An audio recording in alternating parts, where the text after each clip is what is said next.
So, once again, my name is Chuck Kayser, and I am the founder and main farmer and worker and everything else at Midori Farm. I've been in Japan for about 23 years, and I came just for adventure. I was working in the States as a teacher, as a this and that, and I really wanted to do something different with my life. I didn't have much sense of where to go, so just about anywhere would do, but I wanted to get a job because I wasn't wealthy enough just to travel. And so Japan looked pretty good. So I came over, fell in love, still here 23 years later. And about 12 years ago, I fell into farming, and it was really something that I did not expect. I didn't have any experience or any education or any intention of becoming a farmer. So it just kind of happened to me. I was what I think was a pretty typical American person. I ate just about everything, lots of bread, lots of meat, lots of fast food, and I cared for the environment. I was always a fisherman and a hunter and a camping and, going hiking and things like that. So the environment has always been something on my mind and in my heart. But I know it's never really doing anything active for it. And farming has given me the opportunity to do that, thankfully. And so farming has kind of brought me to a new station in life where I can be somewhat of a steward of the land and somebody who's a bit of an activist in a very proactive, hands-on sort of way. So I'll never carry a picket sign, probably. I'll never do a sit-in, probably. But every moment I spend on my farm, in my mind, is a kind of protest, because organic farming, especially in Japan, really flies in the face of a lot of other corporate ideas and business models and other things which provide us with our food.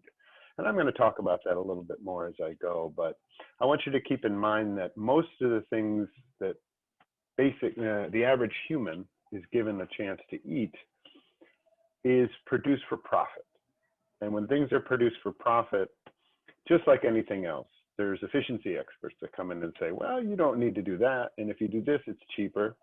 And they just look at the bottom line as far as money goes. And one of the things I really love about being an organic farmer is when I heard that a business model follows that bottom line. A corporation or a company has an obligation to make profit for their shareholders. And that goes across the board, any sort of corporation. So most businesses, even small businesses, are based on their bottom line, which means how much profit they're going to make every year or every quarter. Well, an organic farmer has given three bottom lines: the financial one, and then the one to the community, and then one to the environment. And if all three of those bottom lines can be taken care of, then the organic farmer is seen as successful. So a farmer would not sacrifice something to harm the environment or the community. So I really like living in this balance like that. Nice. And actually, I've listened to a lot of podcasts which also touch on, and there is a fourth bottom line, and that is quality of life for the farmer. Most people think quality of life, that's taken care of in the profit. But if you know anybody who's working their tail off to make money, they don't have a very high quality of life, probably. So a farmer works his or her tail off for not very much money, but still. But do they have a high quality of life? And that's an important thing for farmers to be sustainable as from year in and year out, their quality of life. So I'll try to touch on that as well. So again, from nothing to farming to now talking to y'all. So let's get started. So basically, what you're looking at here is the river that runs right outside my little house in Kutsukihira in Shiga, Japan. And it's a very small village, an aging population, and becoming depopulated more and more every year. There's probably about 15 people living there, even though there's about 30 houses. And some people come up just for the weekend, and some people stay there. Some people almost never come up. I go up there 3 days a week, every week. And now it's winter time with snow, so I go up there about once a week. I fell in love with this area through many different adventures and excursions and things like that. And it's just got such a beautiful landscape. And it's just an hour outside of Kyoto City. And it's kind of tucked away. It's not very easy to get to, which is a bonus, I think, because it means there's not a lot of people traipsing through and there's not a lot of pollution. The winter was one of my favorite things when I first started going up there.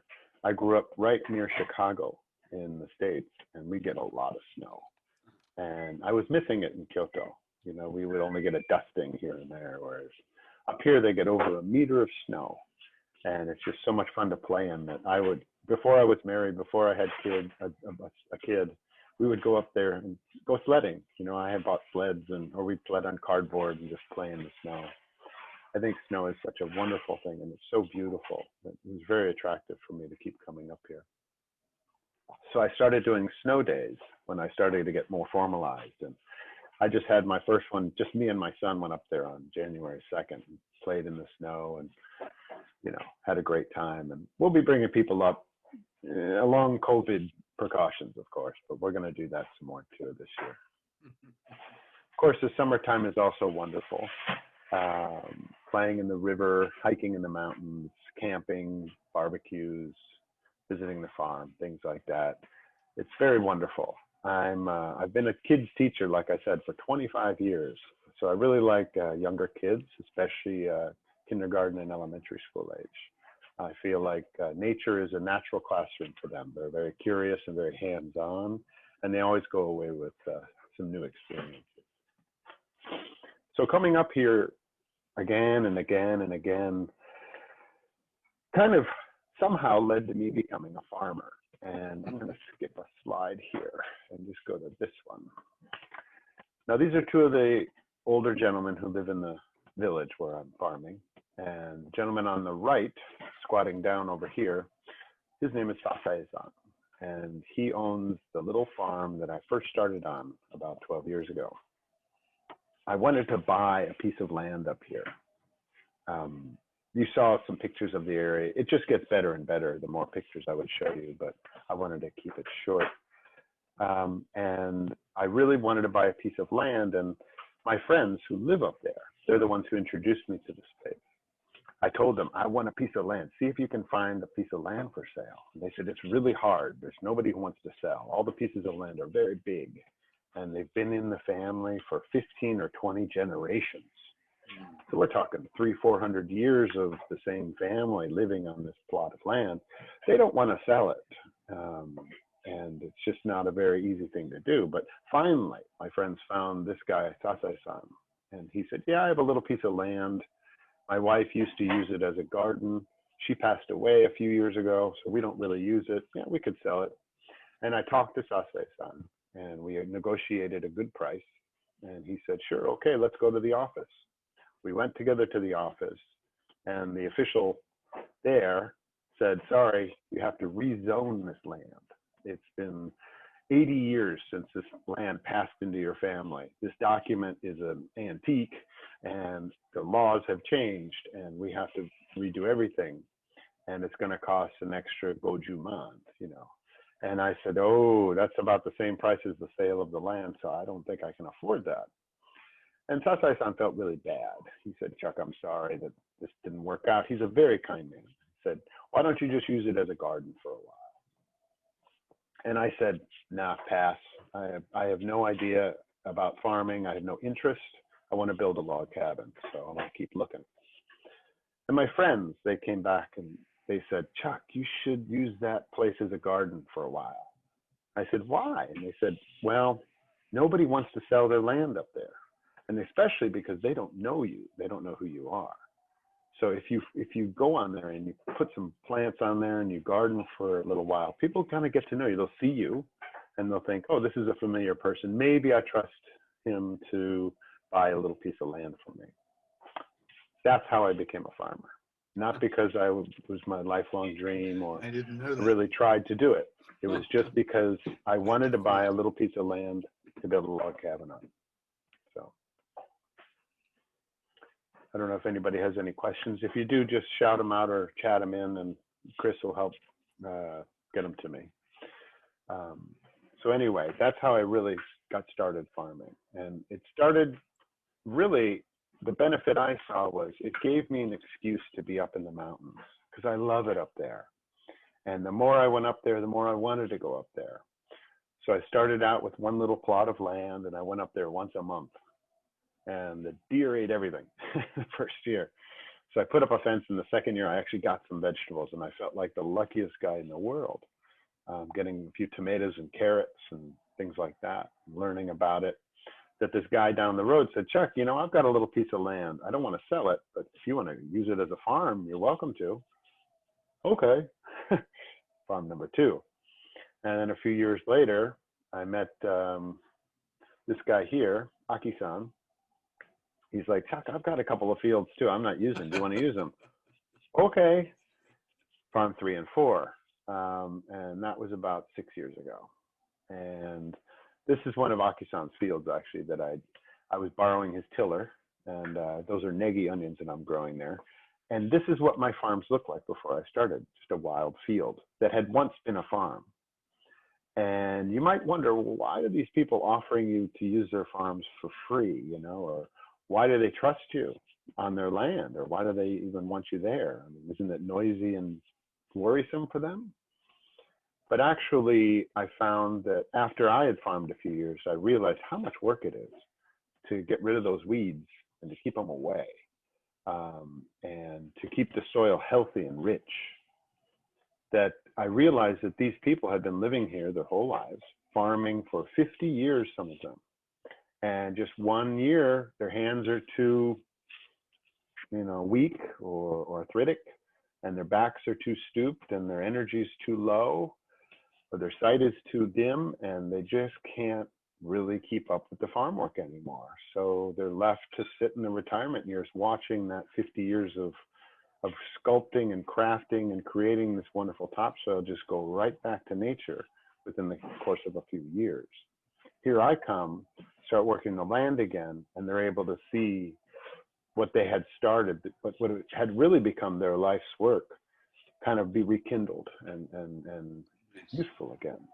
Yes. So I think they got something out of it for that reason as well. So I got a few vegetables the first few years, and then I learned about covering the walkways with this black plastic here in the middle there. And that kept the weeds down quite a bit. And of course, I'd go out there and I'd weed like crazy every time I could.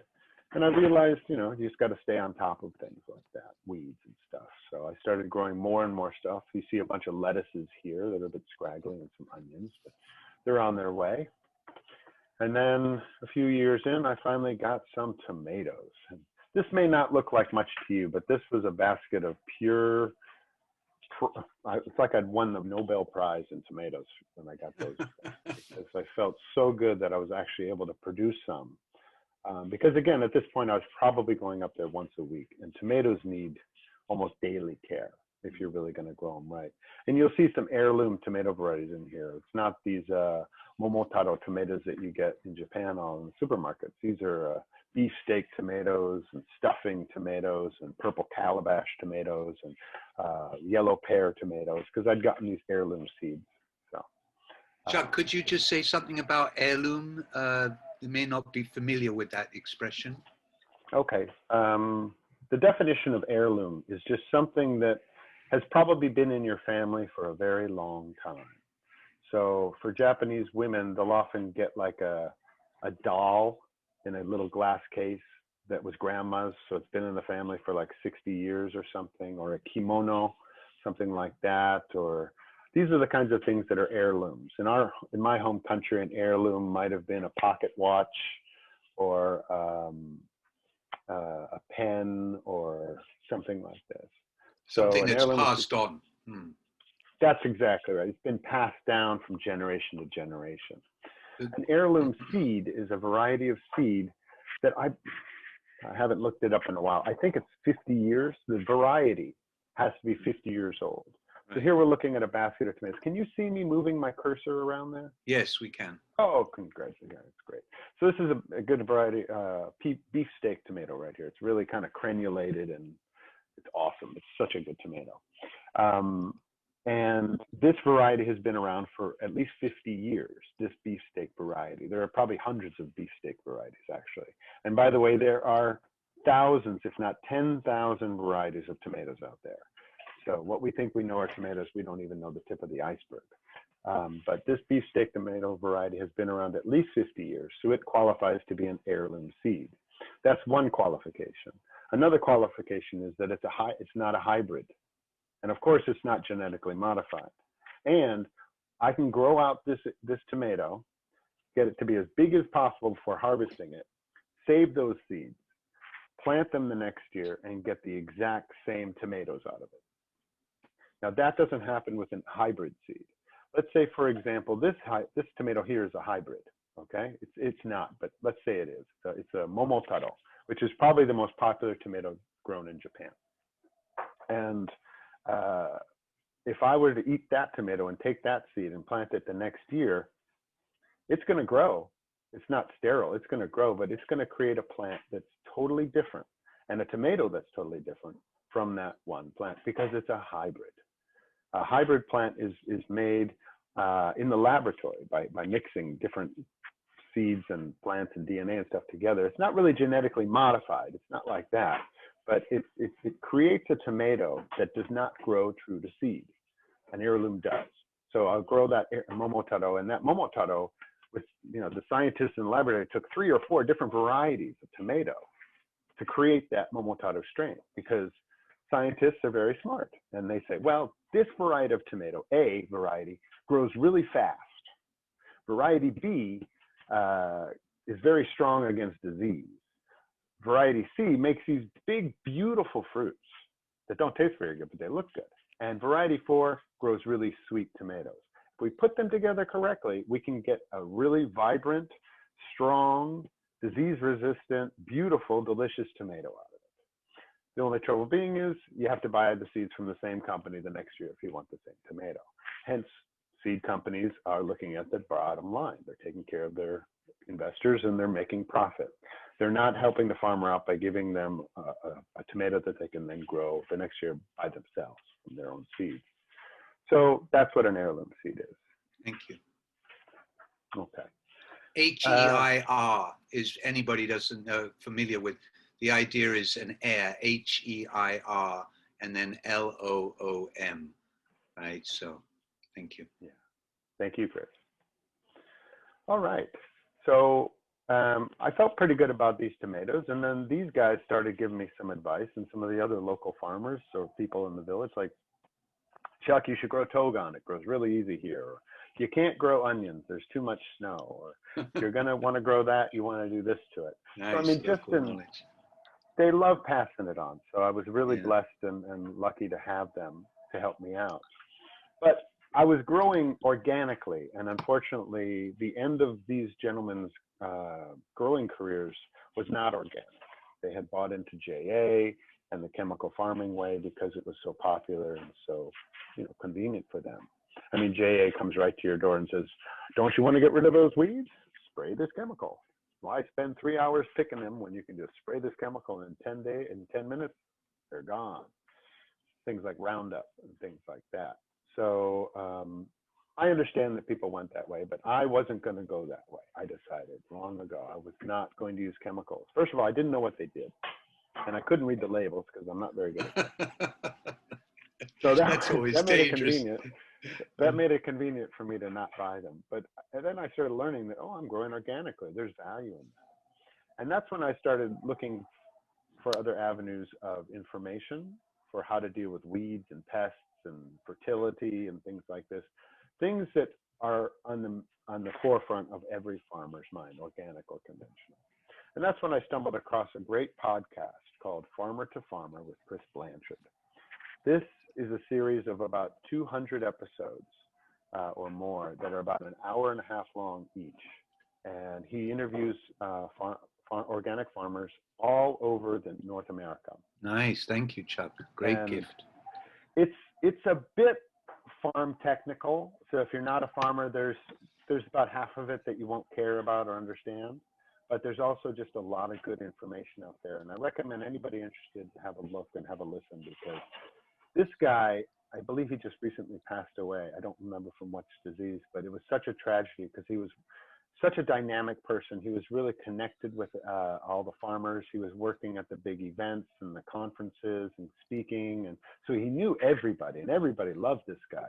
He was diagnosed, and so he decided he's going to work from home and he's going to put out these podcasts. And he just started calling up people like, hey, can you come on my podcast? They're like, of course, I'm happy to. And he interviews people that, you know, work on giant, huge corn farms and soybean farms. He works on little farmers. He works flower farmers, cow farmers, people who farm with ox, people who farm with horses instead of tractors. Just really all gold. I mean, the fact that he created this, I respect him so much for it, because what he did was he gave the world access to information that we wouldn't otherwise have had. So I really respect this guy and his podcast, and I've learned a lot through him. And this guy, Mike McGrath, out of Philadelphia in the States, You Bet Your Garden, he runs a radio show that runs about 30 or 45 minutes long per episode, once a week. And it's a radio call-in show. So you call him up and you say, hey, I'm having trouble with my roses. They're not coming up this year. Or how do I get rid of these caterpillars? Or, hey, my fig trees are drooping. What do I do? And this guy knows everything. I mean, and he's hilarious too. He's so funny. He's just a real laugh riot, and he'll criticize people like, so are you growing in raised beds over there? When are you going to evolve, you know? And you spraying chemicals on that lawn? Oh boy, you reap what you sow, buddy. You know, because he's really organic. He was the editor for Organic Farming magazine for a while, Organic Gardening magazine, and I've gotten so much from him. And the great thing about this guy is the website he has is youbetyourgarden.org, and you can get any question you want answered. Like, he has done this show for 20 years or something, and there's a backlog of all the text from his shows, and all the questions and answers are teased out. So each show he has 6 or 7 people call in. That's all typed into their database for 20 years. So there's questions about everything. And of course there's overlap sometimes, but many times, you know, they'll find a new one and talk about it. Quite recently, I had a question about using momigata on the farm. If you don't know what momigata is, that's the chaff on the rice. So when you harvest rice, you knock the momigata off, and then what you've got is gemma. Yeah. So this momigata is a waste product. Farmers don't really want it. Some people used to put it on their farm, or everybody used to put it on their farm, but people just don't do that anymore. So I found an organic rice farmer who gives me his momigata, and I wanted to use it. And somebody had told me if you mix it with the soil, it will create a more airy kind of soil, because it's kind of bulky and lightweight. So it'll kind of give you the impression that the drainage will be better, plants will penetrate easier, water and minerals will work better, the bacteria in the soil will have more air. So there's a lot of benefits. But I knew that Mike had said that don't mix autumn leaves into your soil. They create a great mulch, which is a top covering, but don't put them in the soil. Because autumn leaves, which, you know, they turn red, yellow, brown, whatever, and then they fall to the ground and they wither away and become soil, right? Well, these are a great resource for all organic farmers. We often use it in our composting, or like I said, for mulch or things like that. Well, some people had taken to mixing them into the soil, thinking that's a good idea. I'm going to get a little technical here, but I'll try to keep it for the layman.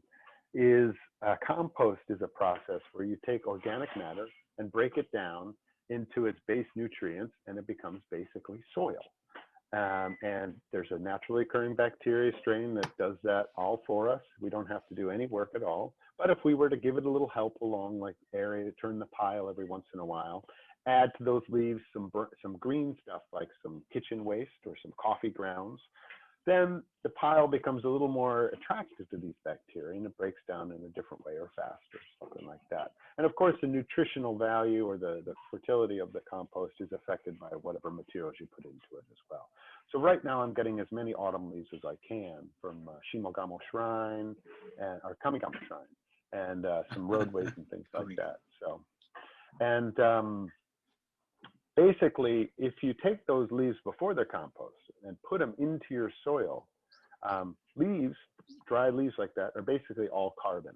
And carbon's great for the soil. We want the carbon in the soil. In the soil. It'll take it out of the atmosphere, put it in the soil, keep it from getting into the atmosphere. And then those microorganisms, those bacteria which break down the leaves, they're carbon-based, just like us. We're all carbon-based life forms on this planet, right?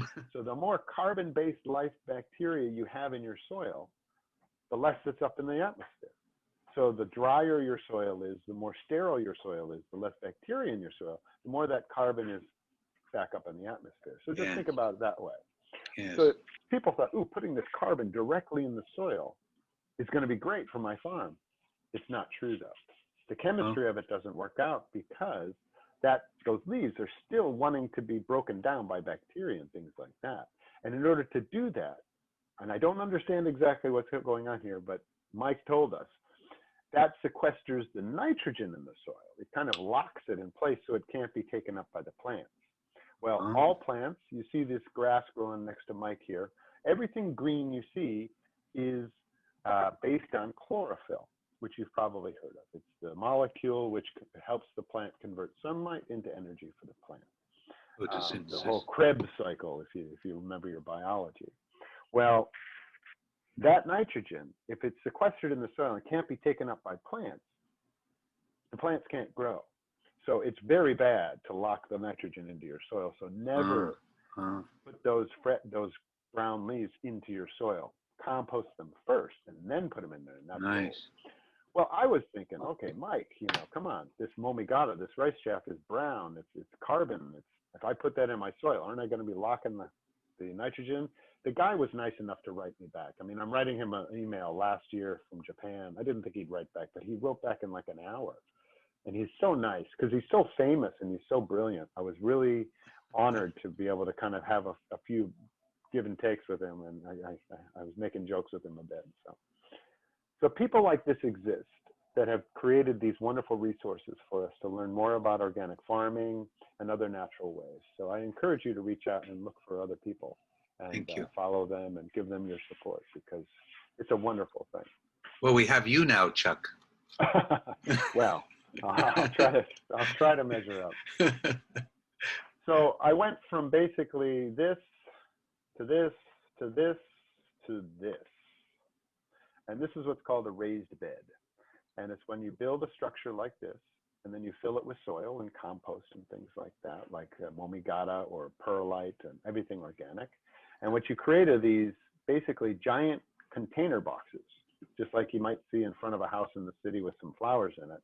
Well, these are 20 meters long and 1.5 meters wide. And they grow all sorts of different vegetables for me. And there's so many advantages to these that I heard from Mike and Chris about this. Basically, that it increases drainage, it prevents weed getting in, it allows the plants to penetrate the soil more deeply, it allows you to work the soil without using a gasoline-powered tiller. Hey, good for the environment. And the list continues on, actually. And so I have, most of my farms have raised beds now. And it's a wonderful thing. It's a really wonderful way to grow vegetables. So I learned about that. And as I've already spoken about, I learned about composting. What you see here is food scraps. This is what it looks like when it's done. So this will look like this in a matter of 3 to 6 months, depending on how well you're doing with your composting. But you can't just break this down so easily. You want to put something dry and brown in there, like leaves or momigata or straw. Even newspaper and cardboard have been used. And the percentage is crazy. It's something like 30% of this, 70% brown. So you're really mostly composting the leaves or the straw or things like that. And just the food is just kind of giving it a little bit extra stuff. But there's a lot of formulas out there and a lot more information you can look for if you want. So I started doing these things, raised beds, composting, covering my rows against leaves. And suddenly I went from like a measly little basket of tomatoes to something like this. Wow. And this is one day harvest for me about 6 or 7 years ago. You teaser. Well, it was wonderful, but it also became an incredible burden. I mean, just imagine any of you going your garden, and suddenly in one day you have this much food. I mean, seems great, but suddenly it's like, what am I going to do with all this? I mean, I love zucchini and squash, but come on. I mean, and this is actually purple okra up here and pickling cucumbers. These are proper cucumbers, English cucumbers, yellow squash, cocoselle zucchini, dark green zucchini, acorn squash, butternut squash, more yellow squash. So, I mean, a lot of people don't even know what squash is. I'll bet 3 out of 6 of you don't even know what squash is. So, and here I am growing these things from heirloom seeds, trying to give them away, and people are like, I don't know what squash is. Isn't squash a racket sport? You know? So I had to learn as I went, and I mean, it wasn't just squash. This is my potato harvest about 7 years ago. I probably had 200 kilograms of potatoes. Sweet potatoes, I probably had about 150 kilograms. That's my son who helped me. So suddenly I had way more produce than I did appetite. So it was time for me to start thinking about distribution. Now, this is something maybe a lot of you don't know, but farmers can often be termed as far as what kind of farmer are you? And that's just what you're growing. Like, oh, I'm a wheat farmer, I'm a rice farmer, I'm a Mikan farmer, you know, I'm a chicken farmer. But farmers are also categorized by their distribution methods. There are restaurant farmers, there are market farmers, there are farm stand farmers, and then there's CSA farmers. Most big conventional farmers are basically market farmers, and they don't only sell at farmers markets, but they also sell to like supermarkets. And before the supermarket gets it, there's actually these mega supermarket farm markets where people bid on boxes, much like they do in Tokyo for fish, if you're familiar with the fish market in Tokyo. People will bid on boxes of tomatoes and onions and peppers and things like that as well, to try to get them for their supermarket or however they're going to redistribute them. But for small farmers like me, these are the main four: selling at a restaurant, selling at a farmer's market, selling at a farm stand, or having your own CSA or TK system, which I'll talk about in a minute. I tried selling to restaurants, and this was my first customer, Sasha. Oh. She's wonderful, fantastic person. John's wife. Chris, I'm sure you know her. Yeah, John's wife. Yeah, John's wife. Right? Mm. And my good buddy, Frank Napa here in Kyoto, he's a vegetable reseller and a bit of a grower. He said, Chuck, go over to Sasha's place. She's just opened up Pudelica, and see if she wants some of your zucchini and squash. You know, she's doing pastas and stuff.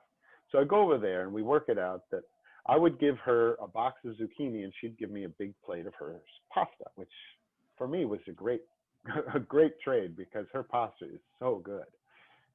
It's like art too. She's just from beginning to end. She's a beautiful, wonderful person, and a great chef. And so this was my first gig, so to speak, when I had all these zucchinis and squash.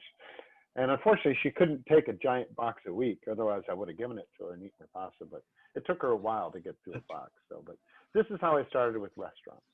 Restaurants are great, can be great, but it wasn't my formula. So I went on to look at farmers markets. Farmers markets. Most people love farmers markets. But if you really talk to a farmer, you ask them if they love farmers markets, and it probably depends.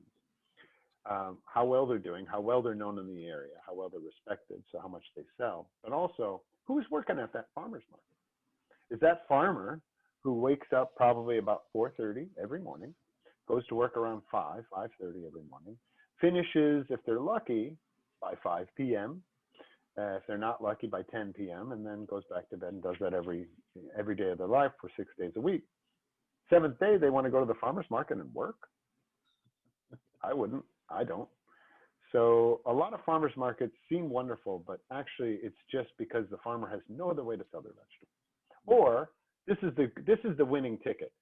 They have somebody else go to the farmer's market for them and sell the vegetables. So that works if you've got a big family or a partner or something like that, or quite a large farm. My farm is very, very small. And at the end of the day, most of the customers are Japanese. And most Japanese people don't really think about organics, and they don't like the fact that I didn't wrap all my vegetables in plastic.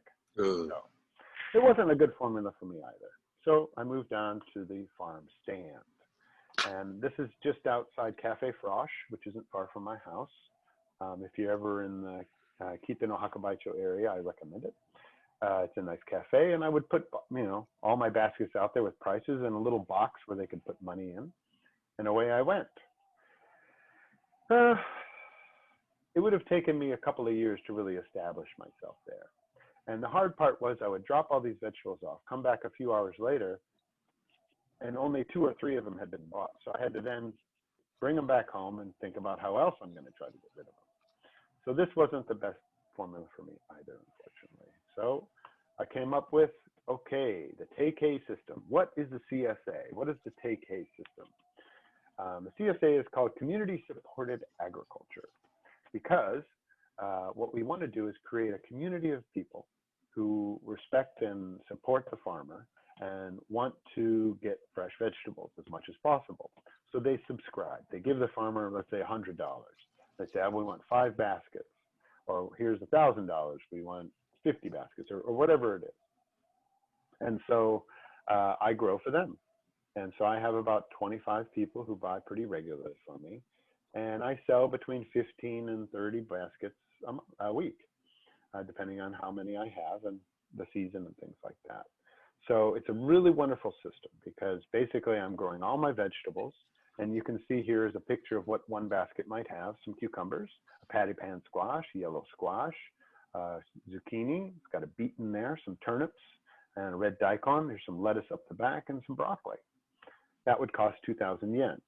And it's harvested that day. It's washed in clean river water and spring water, packaged into a box, brought to them without any sort of disposable wrapping, fresh on the day, no refrigeration necessary. So the carbon footprint is really, really, really, really low for this food, because it's also on my way home that I'm delivering it. So there's really no extra burden for them as far as this purchase goes. So what I consider the cleanest way for them to get their vegetables. And it's not only the quality of the vegetables, but the fact that they feel the value in that low carbon footprint, because we all know climate change is real. We all want to do what we can. And if it just means, oh, I'm going to ask this guy to deliver me vegetables instead of going to the supermarket where we don't know where they're grown, we don't know how they're grown, or who grew it, or who I'm supporting, what they're going to taste like, the list goes on. Instead, we're going to support this individual who has the initiative to try to do something more organically and better for the environment. So it's been working out pretty well. But at the end of the day, a small farmer like me, I just can't make enough money, to support my family and myself doing this. Even if I sell out every day, which I did, I still just not making the scratch. So I need to do some other things.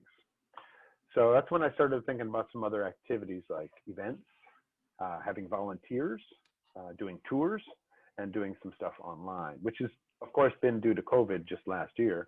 So my online activities, but I've also included my YouTube channel, which actually has over 50 videos on it now, which was surprising to me. I didn't realize I had so many, but I guess I've been plugging along at it for a while, and yeah, I'm pleased to say it's coming out really well.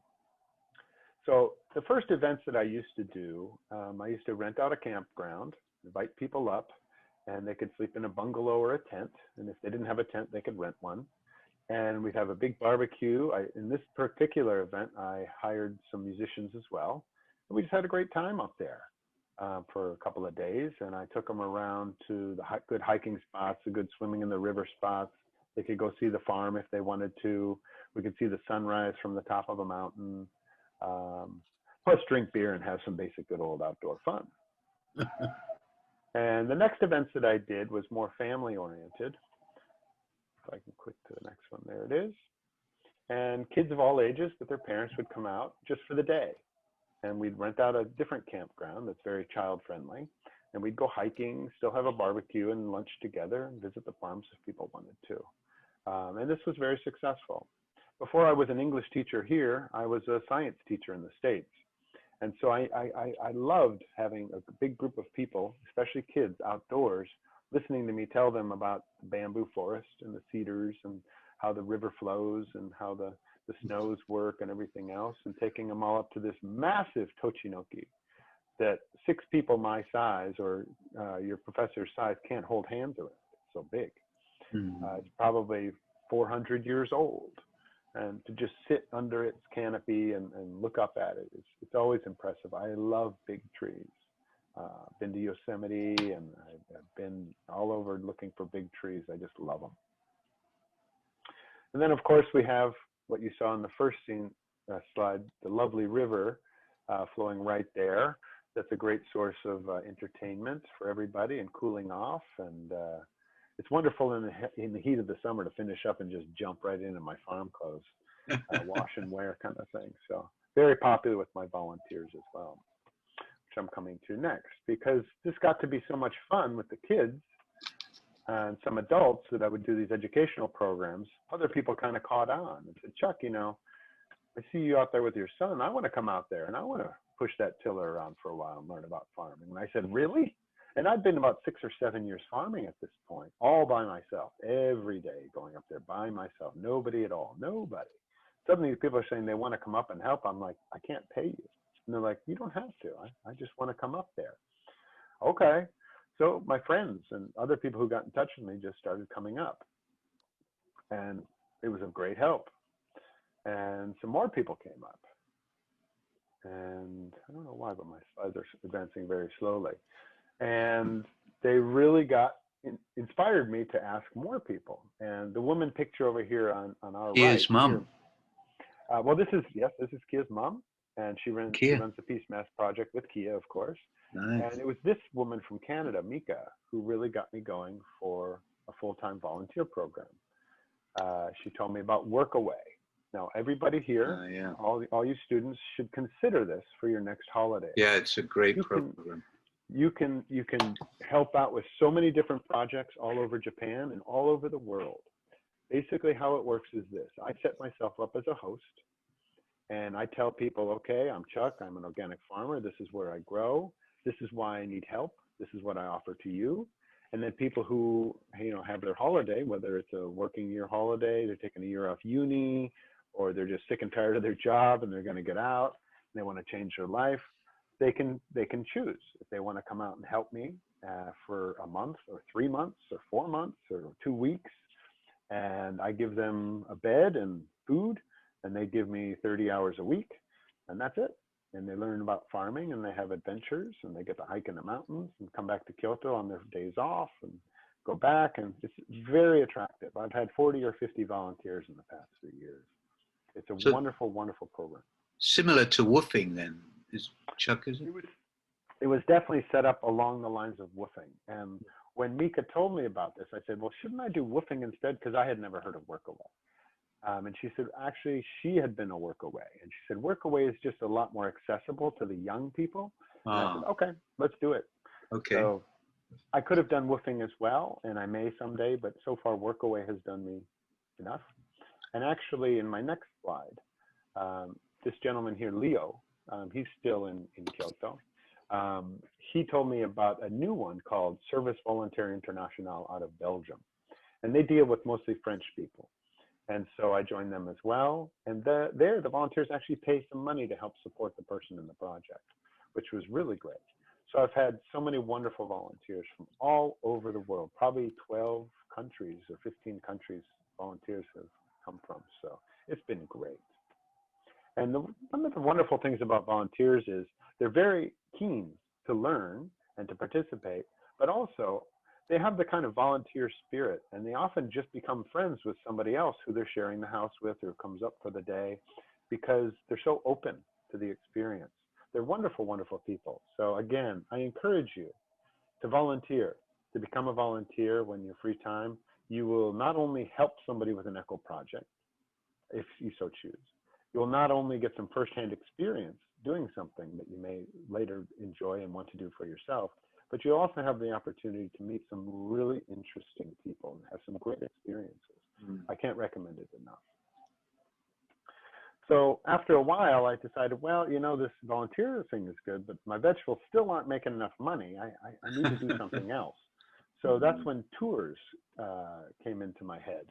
And Airbnb, of course, you can book an Airbnb in Okinawa and stay there a few nights and then be on your way.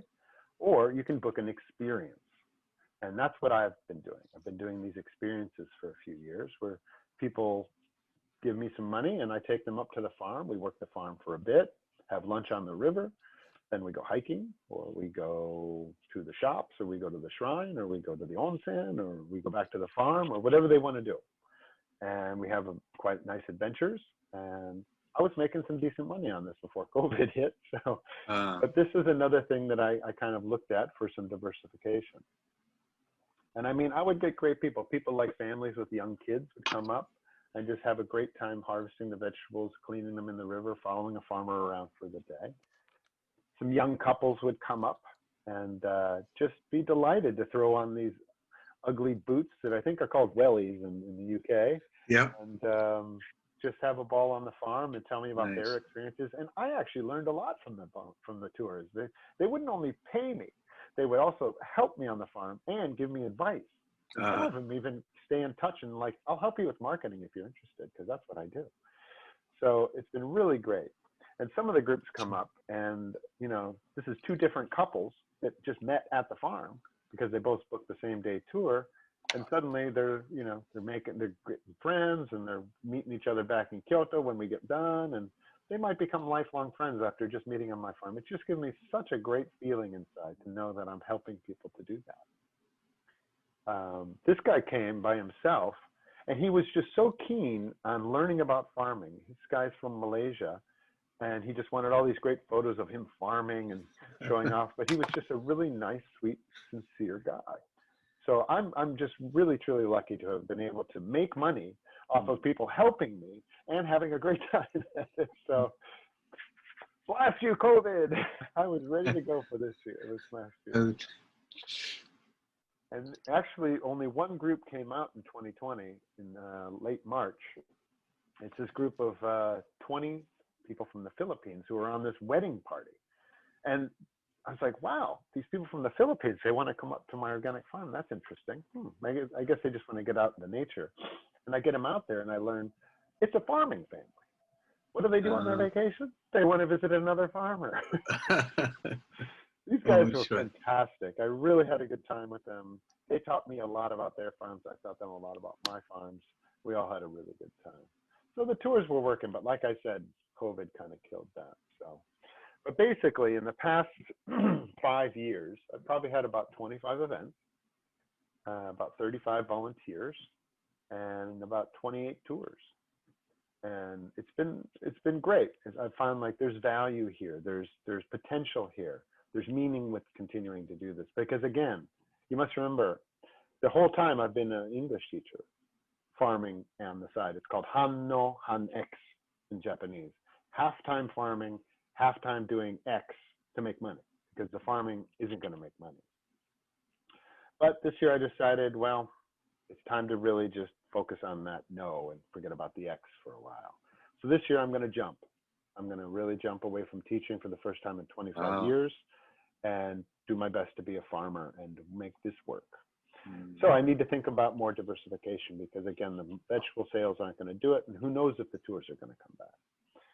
So I'm going to add mountain water to my list of products that I'm going to make available. I've been drinking this water right here from my mountain spring right behind my little Kutsuki house for 10 years. It's the best water you can get, and everybody who drinks it loves it. So I'm going to start offering that for people as well. I've been growing mushrooms for a few years. I'm getting better at it and keeping them away from the monkeys more. I'm going to include those more. Eggs, I have an egg guy who's up near the farm. He's a chicken farmer, and he grows great organic free range. I'm going to try to get more and more of his eggs to include into my basket. I'm looking at starting a guest house. I have a little house up there that's not quite big enough, so I'm looking for other property, but that's in my mind. And I'm also thinking about doing more local tourism. As COVID may or may not have come to stay, I'm going to focus more on people who already are here, who live in Kyoto, Japanese people too. Come up to the farm, help out, have an event, do things like that. If you're given the opportunity, hey, just jump in my car for 5,000 yen, I'll drive you up to the mountains, take you out on the farm, teach you everything I'm doing, give you organic lunch, give you a map for a hiking trail, and give you some vegetables on your way out and give you a ride home.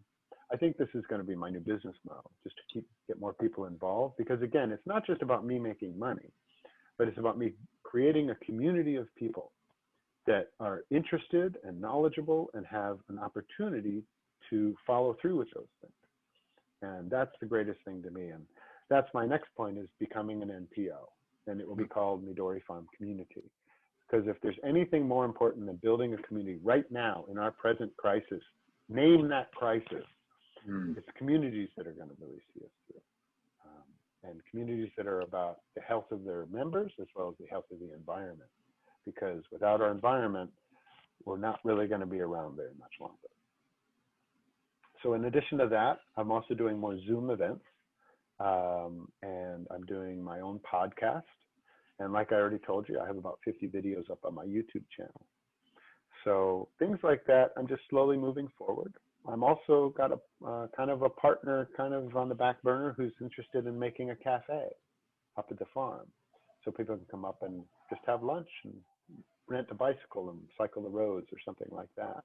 Nice. I have another group. I started this group called SOS, Seeds of Sustainability, in Kyoto, because I'm doing things in the mountains. I wanted to do some events in the city in Kyoto where I live. So we created this group with a partner of mine, and I just met him last night, and we're thinking of folding that into the NPO. So it's under the NPO umbrella, so we can do more workshops, meetups about sustainability under the umbrella of being an NPO. So things like that. This is the direction I'm going to grow into. And after all is said and done, I'm still not making enough money. So why is it that I'm following this through? I have a family. I have a lovely wife and a son who I need to make money for, help make money for. My wife, of course, is working too. So, but why is it that I'm keeping up with this? It's not just because it's the sun on my face, but it's about some of these statistics that we import more than 60% of our calories in Japan. Japan is a very fertile land. We should be able to grow 90 to 110% of our vegetables. We could be exporting vegetables if we were more careful with it and had a better sort of model out there. But instead, we eat a lot of wheat, which is all grown internationally. And even the meat we eat, well, the pigs, the cows, the chickens are often in Japan, but their food isn't. And when you think about a 900-pound cow eats 1,000, 2,000 pounds of food in their lifetime, all that food doesn't come from Japan because, they don't grow grains for animals here. There's just not enough land. So it all is imported, and that carbon footprint is humongous. So just by reducing our meat intake, we are going to be helping the environment along quite a bit. And as a matter of fact, if we were all to eat much more rice, much less bread and other flour like tempura and noodles and stuff, more rice, more vegetables, and more Japanese fish, our self-sufficiency would go up to like 80%, like overnight, because we have those things. We could be just eating those things.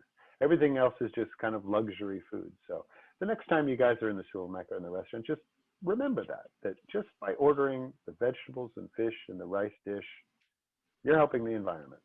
You really are, as well as your own personal health, in my own opinion, but I'm not going to talk about that.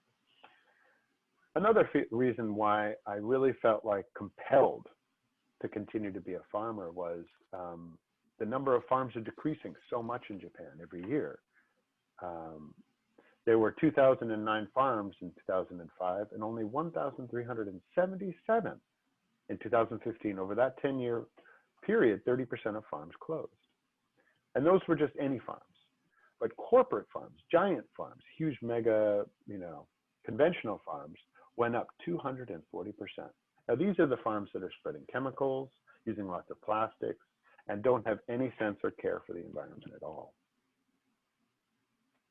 The last statistic was this: the simple fact that the average age for farmers, and this was probably, 10 years ago? 5 years ago? 5 years. 5 years ago. Yeah, 6 years ago. The average age of farmers was 65.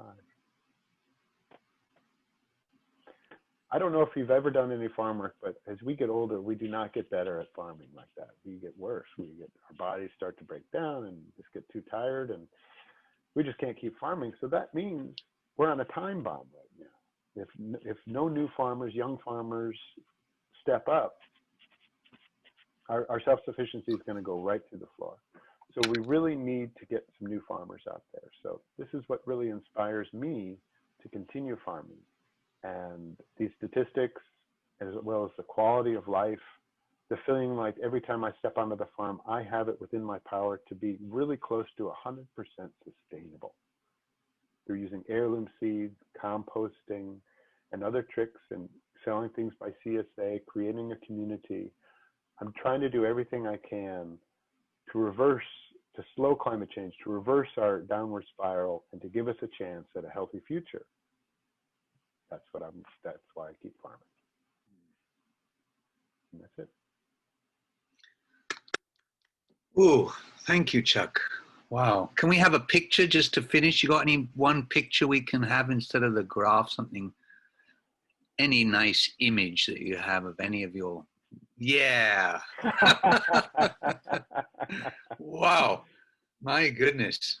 How about this one? Yeah, okay. Father and That's me and son. my son. Nice. And Lovely. that's another big reason why I farm. I mean, all you students are what, 18, 20 years old? My son's 10. He just turned 10. I wanted him to see 50 and still see the sun in the sky and have, snow on the ground and healthy food available. So yeah, he's a big one too, my inspiration for me. Yes, aren't they? Well, thank you so much, Chuck. I hope everybody enjoyed that as much as I did. I'm sure you did. Returning food. I mean, what Chuck has shown me today and of you is how he's returned food to where it essentially has always been and should be, into all the connections that food has with our past, with our history, with our culture, with our relations, with our community, with our neighbors, brought food right into its network of where it should be, right in the center, and made me realize, of course, again, how much we have removed food from any connected with anything other than seeing a, what do you call that, the arches, the golden arches, or the Kentucky Fried Chicken, or the name of the restaurant, wow, that restaurant, it has really good food. And we go in and we eat the food and we have no idea about how it was grown, how it was prepared. We might say yoroshiku to the owners of the restaurant, and then we leave. And that's as close as we've got to food, generally, is recommending the name of a restaurant that has really good food, or a supermarket that has really cheap food. So thank you, Chuck. You've really, I hope for all of us, returned food to its rightful place. Dev, let's start with you from Indonesia. Any comments or anything you'd like to share with us, or questions for Chuck, Dev? Yes, I have some comments for our speaker today, Chuck. Thank you so much for your presentation. It was very informative and also very amazing, very engaging with your photos. I really like your photos, by the way. And one thing maybe that I want to comment is that me and my family has been like wanting to build our own farm. And from your presentation, I got a lot of information on how to start farming and how to grow plants and make our own foods, and that's very informative, and thank you very much for that. Thank you, Dev. Great. Thank you, Dev. Akari, can we visit you, Dev, when you get going? We could come and help. Yeah, we're all looking forward to come to Java.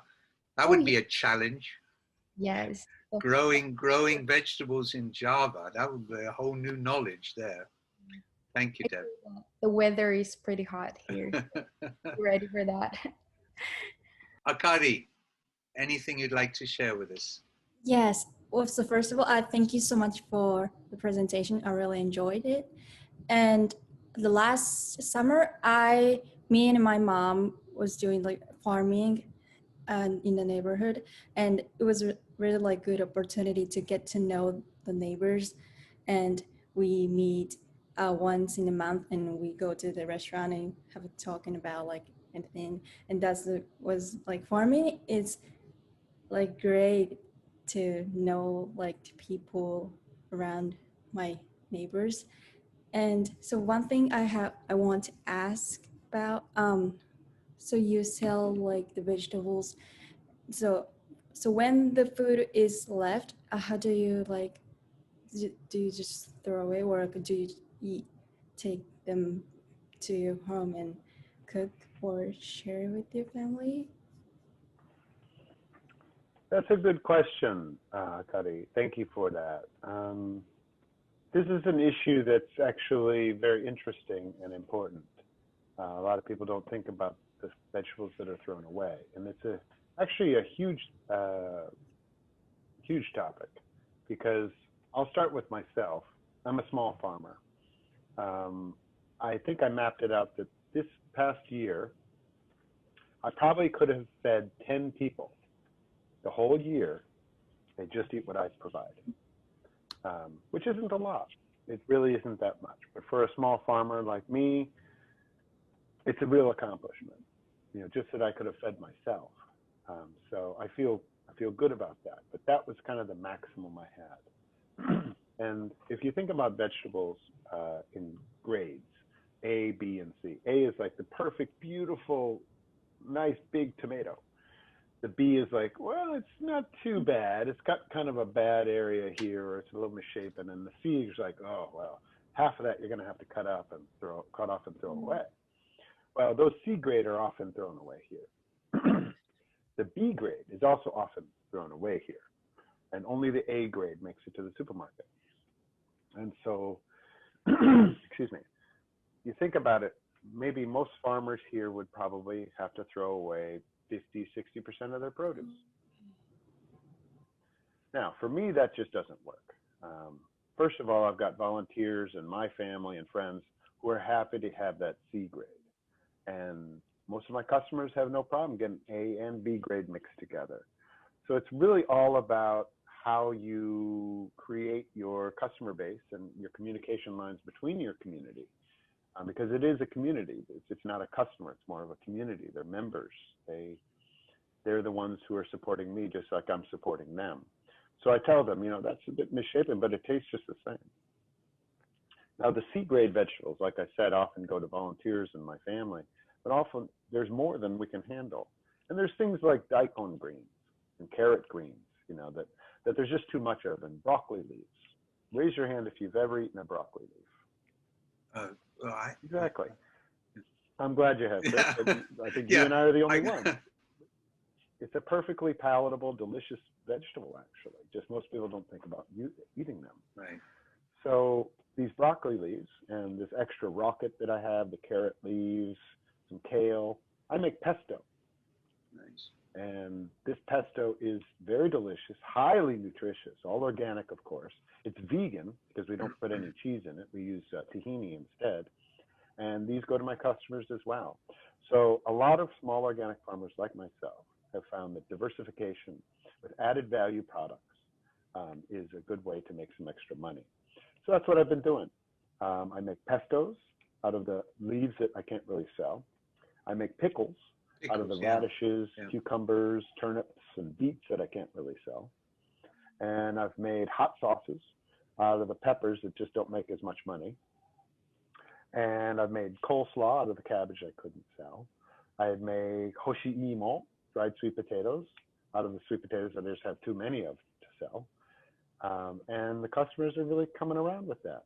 And this year, like I said, I may be starting a cafe with a new partner.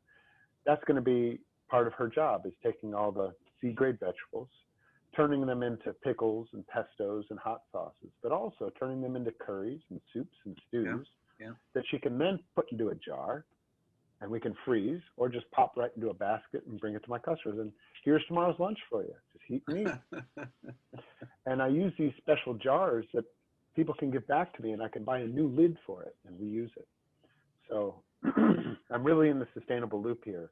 We're trying to make everything go as smoothly as possible for myself, my customers, and the environment.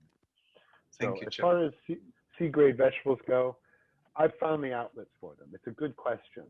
But mainly, eat them. I mean, there's nothing wrong with having a giant basket of something. You just cut off all the bad spots, cook it up. You got soup, stew, curry. Everything goes into those things. So it's really just about being a little bit, having a little ingenuity and creativity and a little fun.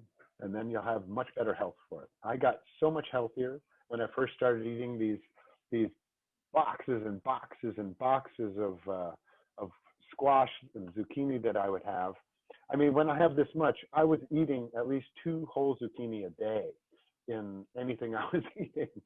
And my health went through the roof, and so did my wife. So it really is something it's a good problem to have, too many vegetables. Thank you, Akari. That was a great question. I think this is another thing that makes me feel so positive, that, the very idea of what to do with waste, that it's not waste, becomes a creative act. And it gives us a chance, to use our imagination, to look at recipes from the past in Japan, to think to discover dishes that people in your own culture would have made when they had so many vegetables. So everything becomes it becomes, as he says, a chance for ingenuity. What can I do with this? What pickles? I could pickle it, I could soup it, I could, all these ideas. So thank you. Great question, great answer. Thank you, Chuck. Anna. If I just want to add one more thing for Akari. No, it just occurred to me. Yeah. That as a farmer, for example, I grow lots of tomatoes. Well, nobody eats tomato leaves because they're actually slightly toxic and they're not very palatable. What do you do with the tomato plant? Well, you just leave it there, let it rot into the soil. You can throw it over the fence into the woods or into the river, or you can compost it. Yeah. So any of my really bad D-grade vegetables, straight into the compost. Right. Because basically you can think about composting as like a system that recycles the nutrients back into the soil. Because let's say you're growing a tomato plant. Well, this tomato, this fruit that comes off of it, all the nutritional value in that came from the soil. Put it right back into the soil. You could put the tomato right back into the soil, but it would take time to break down. And efficiency's sake, you probably don't want to do that. You want to first compost it with some leaves or some straw or some rice chaff, and then put it back in the soil. And what you're doing is you're creating that circulation. And actually, I don't want to get too disgusting for you before lunch, but we should be recycling our own human waste as well, because that's when you really close that nutrient loop, that everything we've eaten goes right back into the soil. That's the real nutrient loop we should be doing. And I would love someday to see Kyoto City have a proper waste processing facility where then it pelletizes its product and people put that right back into the farm. What an efficiency. The carbon footprint from moving nitrogen and potassium and phosphorus around the world for people to get their farm right. It would create such an impact on that we would really reduce our global warming. So composting, everything you can't eat, I think is a great way to finish off that answer there. Great. Thank you, Chuck, for the D grade. Anna, take your mask off for a minute and give us a comment or a question if you have. No, you can keep your mask on. You can hear me, right? Like that? Very clearly. Okay. Thank you. So, yeah, thank you for your presentation. It was really interesting. I don't know if I have any specific questions. Okay. Maybe like, okay, I don't know, but like you said that you before at Café Frosch, you sold your vegetables. I was wondering, are you still doing that or not anymore? Because I'm living in that area too, and actually I went there a few times. Oh, okay. Well, no, unfortunately not. The logistics of everything just became too hard. Like I said, I was often putting the vegetables out there, and in the summertime, putting fresh vegetables out for a couple hours doesn't do very good for the vegetables. So I'd often be bringing stuff home that was going off. So like I said, logistically, it just didn't work out. However, I live not too far from there. So if you ever are interested, this is the way my CSA works. Some people join and they say, I'm here for the year. you know, and I'll keep giving you $100 and $100 until my 5 baskets are up and up and up until the end of the year. And some people just give it to me once, and some people just buy 1 basket, and that's it. And the way they're distributed is, if you're on my way home from the farm, and on my website, I actually have a map where you can see if you're in the delivery area, delivery is free. Otherwise, it costs an extra 500 yen. Or you can come and pick it up at my house. So if you're in the area of Frosh, you're not too far from my house. I live near Nijo Castle. So, you know, you could always contact me through my website if you're interested. There you go, Anna. Thank And you. he knows a bunch of wonderful people. So you're bound to have a sudden increase in your social life. I can guarantee that. Okay, thank you so much, Chuck. Lee, I know you're bursting with something to say. Come on, share with Chuck. I really have a ton of comments and yeah, ton of comments, but it's really hard to say everything because it's kind of lunchtime and I have only 9 minutes to say everything. I think so. The most surprising thing I found on the presentation was, first there was that things like oof and work away stuff that I can work at farm in exchange of accommodation and food. It was really basically very surprising because I love traveling and I love being in a random household that can see what they are doing in their real life and what they're eating every day. So it was really interesting to me. So without COVID-19, I would definitely try them every month or every 2 weeks or something. It was really looking fun to me and it was really interesting. And second is that distribution. I think upon a proper distribution and consumer demand, only if then small and private organic farmers like Chuck can exist, I believe. But the problem is, as Chuck said in the presentation, demand for organic methods, organic food is still very low, so that organic farmers like Chuck can get enough income to sustain those kind of organic farmer methods. So the biggest question I had was, why do you think people tend to avoid buying organic food in these days? Thank you. That's a good question. I think I can answer that partly, and maybe your professor can answer it as well. My own personal opinion is simply, it's so easy to go to 7-Eleven. Because it's Just about convenient. anything you want, something that tastes good, something that looks good, something that's reasonably priced, something that's ready to eat.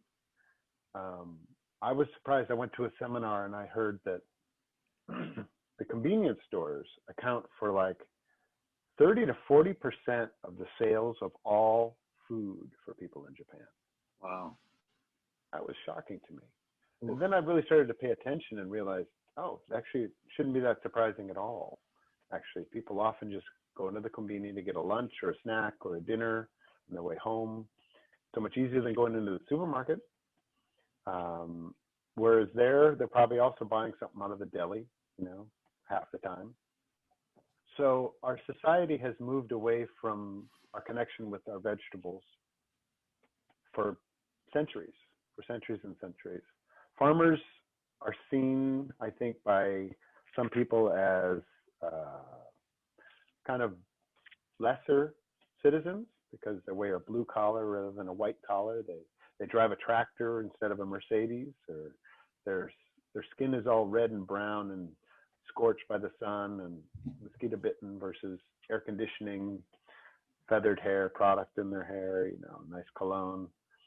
So it's really the image of things that I think has driven farms and farmers out of people's minds, and how convenience and sugar, fat, and salt have really replaced things like nutritional value in foods that we eat for pleasure, that we eat for our addictions to those fats, sugars, and salts, and other things and we eat and drink because of the image of things in our minds, because of marketing pitches and sales. Image. We don't really consider what a vegetable is going to do for our health. We just care what it tastes like and how much it costs. So when an organic farmer goes up next to a conventional farmer at a market and their carrots are twice as expensive, they're all twisted and curly, and they got 2 legs sometimes. And they ask me, why are your carrots so expensive? And I'm just like, if you have to ask that question, I don't think you're going to like the answer.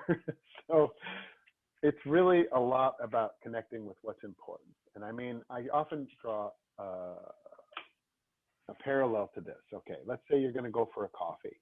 I don't drink coffee. I haven't drunk it in 10 years. Let's say you're going to go for a coffee. There's a can of coffee for 75 yen. And then there's a, espresso for $10 for, it's 10 yen. So 100 yen or less than 100 yen for the can of coffee versus 10 yen for the espresso. Well, some people are going to choose the can. Some people are going to choose the espresso. Would you compare those two, like a conventional carrot and an organic carrot? I mean, there's a reason why the espresso is more expensive. And there's a reason why the organic carrot is more expensive. And it's not just because of an image thing. It's not just because of a marketing campaign. Because when you buy an organic carrot, you're not only getting more nutrition, I guarantee you, from that carrot, and better taste from the carrot, but you're also supporting somebody who's in the environmental effort. So it's a bit of a donation at the same time. And this is just too much for people to really process, I think. But yeah, I think I'm sorry, your name changed to Rick, but is it Lee? Yeah. Okay. Both. Whatever. Lee, Rick. Thank you for the question. I think in general, it's all about personal choice. Don't follow. Don't fall to group thought. Don't fall prey to marketing schemes and things like that. Of course, the corporations want you to buy what they're putting out there. They don't want to shed any sort of positive light on what's organic and alternative. So it really just takes a bit of personal initiative to make your own decisions about stuff. And I think when it comes to that, a lot of people are doing that, more than you think. Yeah. But in general, the hive mind is cheaper, convenient, tasty, period. I would cut out the tasty there. I would say looking. I mean, because people are buying it by the looks. They're not buying it by the taste. I mean, you can eat a salad regular salad in a Subway or there's no taste, right? Everybody had to cover it in different sweet salad dressings to give it any taste, so. All right, well, we've got just 1 minute, and Clarissa, would you like to share or ask anything to Chuck in the last couple of minutes? Yeah, thank you for your presentation. I really learned a lot from your experiences, like from becoming an organic farmer to like building a community and playing a role in influencing the community about this matter. And I'm wondering, like, what are some of the biggest challenges that you have encountered until you've reached this point? Yeah. Thank you, Clarissa. Monkeys, yes. I cannot overstate that. Monkeys are incredibly detrimental to my farm. There are monkeys. Yeah, so many. So many. Yeah. Well, the everywhere. truth that comes through. I mean, first of all, you have to understand monkeys are shy. They don't want to be seen. They certainly don't want to be photographed or anything else. And they know they're on my property. So they're not going to stick around when I show up. They know there's a fence there for a reason. This old weird giant white guy has been yelling at them for 10 years, because they take all my produce. But they are very hard for me to manage for two reasons. The first is they're like superheroes. I mean, they can climb, they can dig, they can jump, they can throw the babies over, and the babies throw the vegetables back over my fences. And they've got thumbs, and they figure stuff out. They don't have Netflix and iPhone. They have nothing but time and empty bellies to look at my farm and figure stuff out. I'm like, hey, Bob, try the fence over there. Maybe it's not electrical. Oh, sorry, Bob. No, that didn't work. Okay, Jim, go on over there. Try to getting under. Oh, he got in. Okay, let's go. 30 or 40 monkeys descend on me and clean me out of broccoli, cabbage, daikon, beans, peas, onions, etc. It's happened time and time again. The second problem is I gotta love them. I mean, they're natural creatures. They're top of the food chain. They're smart. They're very similar to humans. So I'm on their side at the same time. And this is the big conundrum I'm in is I'm not going to go out there and shoot them. I'm just going to try to keep them away. Even if I was given the opportunity, I wouldn't shoot them. But they're a nature's creature, and they're just doing what they can to survive. And with all the problems humans are creating for the planet, I should be doing what I can to support them. And a friend of mine came up with a funny idea to have a campaign like support a monkey. Give Chuck $100 to support a monkey, you know, and that way all the vegetables those monkeys take won't hurt Chuck at all. I don't know if I'll ever do it, but monkeys, yeah. Chuck, I was wondering to ask you, sorry, is your farm area surrounded by Sugi and Hinoki forest? Is that one of the reasons why you have so many monkeys? Yep, that's right. Yeah, because if it was natural forest, I would assume that they would have their food enough in the forest, right? So that's the connection. Correct, yeah, yeah. Exactly. Yeah, true. yeah. Does that answer your question, Carousel? Monkeys. I bet you didn't expect that answer, right? I think I would see Chuck as, you know, I would see the biggest challenge from what Chuck has shown us is he's a man of obviously great imagination and really trying to think of how he can financially support his his family. I would think the average farmer, maybe in Japan or anywhere, would not have the insights into all the possibilities that Chuck is exploring, especially, of course, for many farmers, it might be the use of internet and YouTube. So I would say that's going to be the biggest challenge for many farmers, would be to find a way to make enough money, even to live a simple life, but staying based on farming. I mean, many of the farmers in my area, they're going off in the area here near, they're going off to jobs 5 days a week, and then they're all farming on the weekends before they go back to their work. Anyway, we're now is getting close to food time. I've got a whole page of notes here. Everybody does know that WWOOFing is willing workers on, worldwide workers on organic farms. They've changed their name about 3 times, so it sounds like WWOOF. So yeah, I've been telling my students about that for 30 years because for a student especially, it's such a great opportunity to travel cheaply because you can basically stay with the family and you get your room and board, and in return you do 4 or 5 hours or whatever work. And there's all kinds of places in the world, both in your own country, if you want to discover areas of your own country that you normally would never go to because there's no hotels or there's no minshikus there, you can get to go to really discover that where you live, your own culture first. So even during this time of COVID, I think if you feel the time where you can, I mean, here in Inaka, it's hard to even remember that COVID is here because, we don't have, I just was in Tokyo and everybody's so stressed about going anywhere or doing anything. Whereas living here in Shiga, basically there's nobody here anyway, so we can go for walks and bicycle rides and live pretty much our normal life. Okay, thank you everybody for coming, especially Chuck. That was absolutely wonderful. We'll we'll like it on YouTube as soon as it's there.